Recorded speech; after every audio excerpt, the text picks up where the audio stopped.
नमस्कार दर्शक बंधु सर्वे भवन्तु सुखिन। ज्येष्ठा नक्षत्र अमावास्या बा ज्येष्ठ मासर अमावास्या बा ज्येष्ठ अमावास्या ये तीनोटी दिवस रे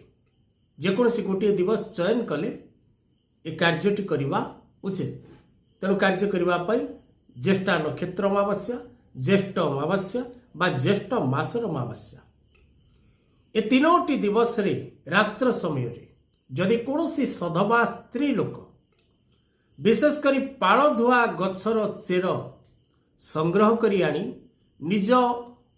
रोग आक्रांत करिथिबा स्वामी सेजरे बा स्वामी को धारण करने को दिए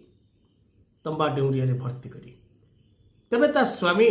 शीघ्र शारीरिक आरोग्यता लाभ करि थाए यह निसंदेह। किंतु दर्शक बंधु बिना परामर्श रे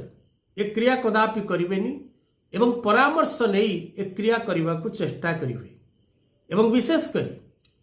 वृक्ष निमंत्रण पद्धति कौन रही जानिबा उचित एवं वृक्ष को निमंत्रण करी आनिले तार फल बहुगुणित देई थाए एवं निश्चित भाव रे ए उपायटी जो